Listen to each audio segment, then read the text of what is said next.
Do you like to paint, but maybe not always like what it is you paint? As artists, we can be overly critical of our own art. We have a vision of what we want our art to be, and when we try to bring that vision to life and it fails to meet our expectations, it can have devastating effects on our mood, on our confidence, and on our desire to create more art. A lot of times you can trace back the root cause of this to a conversation with a person or maybe an art class where a seed was planted on what we believe our art should be. And then everything we create from that point on, has to meet that expectation, that one belief of what we think the art should look like. And when it fails to meet that expectation, when it doesn't measure up, we feel terrible inside. Oh gosh, this is a horrible, horrible feeling. I never want to see any artist feel self-doubt over their own creations. I know exactly how this feels because I used to be this artist. I used to feel this way about my art a long time ago, back when I was developing my own style and trying to find my voice with my art. I believed that I needed to become a fine artist that created big traditional pieces of art. And I had a very specific vision of what I thought that art should be. I thought I was supposed to create big masterpiece paintings that would hang as centerpieces in my customers' houses. I believe this art to be serious art, the type of art that depicts landscapes or still lifes using traditional muted colors. It would have an expensive frame and sell for thousands of dollars. At that time of my life, I didn't even acknowledge or consider creating other painting styles or subjects in my own art. I had a case of wicked tunnel vision. I was devastated the day I realized I was never going to meet this expectation that I had conjured up in my head. I had literally hit rock bottom. I thought my art career was over.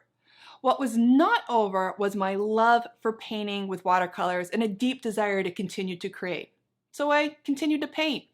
Only now that I had accepted that I was never gonna, turn out to be this image that I had fantasized about, I now looked at my art with fresh eyes and with a new perspective. And I began experimenting with what I painted, and I let my heart lead the way. And let me tell you, I had way more fun painting, letting my heart lead the way versus beating myself up, trying to meet some expectation that I had made up in my head. It led me to paint this fun little guy. He is a very festively plump chipmunk, and he wants to eat those acorns just out of reach. I call this watercolor wishful thinking. Making this art made me smile, and that felt awesome. However, sharing this art was another story. This art I had created was very different than what I was used to making. And because it was different, it made me feel very self-conscious when I shared it for the very first time at an art show. In fact, I was embarrassed. I was completely terrified. What were people going to say? And you know what happened? People loved it.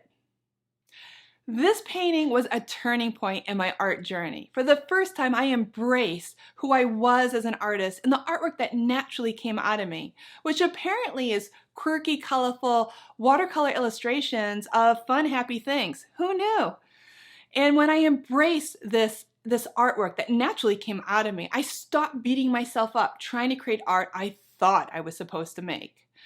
And you know what else happened? I had a renewed sense of fulfillment with my art, an enjoyment I hadn't felt in a very long time. This was a huge revelation in my life, one I desperately needed with my art. And you know what? If you find yourself in a similar situation where you really have this deep desire to create art, but you don't like the art you're creating, I want to help fix that. I not only want you to like what you create, I want you to love what you create. Your art should bring you joy, and if you are happy with what you create, it will also give you confidence. Your confidence will radiate to others when you share your art and talk about it. Nothing will excite other people more about your art than your own enthusiasm and confidence. It's literally contagious.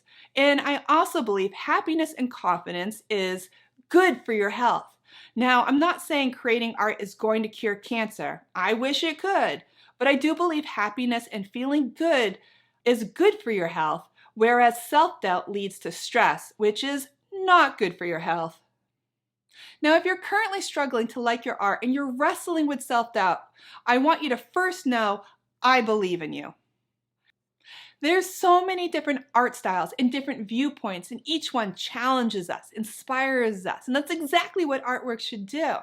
I feel truly blessed being an art teacher. I have had the good fortune of seeing and witnessing so many amazing, talented artists, and each artist is special in his or her own way. And what breaks my heart is when I can see what makes them special, but they can't see it for themselves. They can't see what makes them special. And I want you to know there's something in each one of us that makes us special. We just got to figure out what that is. So if you're struggling with your art right now, then I want you to do the following. First off, I want you to define your goals. Decide what you want to achieve with your art. Then I want you to take a break from your art, step away, and return to your art with fresh eyes. Critique your art and your feelings about what you're making. I also want you to be honest with yourself. Is the art you're creating the art you want to create? If not, then what do you need to do to make the art you want to create? Do you need to practice more? Change the style or subjects in your art? Should you seek out a mentor or maybe try a different art medium? Is it even possible to reach the goals you set for yourself, or do you need to modify your goals to create new ones that actually excite you? And you should never compare your art to others, especially online. So much art these days are photoshopped or filtered through apps before posting on social media to look polished and perfect when they really aren't. Lastly, I want you to get feedback. It's easy to get caught up in your own thoughts and viewpoints. It's important to share your art and see what your art looks like through other people's eyes. This is the best source of inspiration that can lead you down a path that you never saw possible. What's most important is that you keep making art. Figure out what makes you happy and do more of it. Remember, you're the boss of your own creative future. If you feel that the art you're creating is different from everyone else's, then that's probably a really good thing. If we all created art that was the same, then art would be boring. You want to put your own unique spin on it. And you know what will happen? It will attract people that like your art.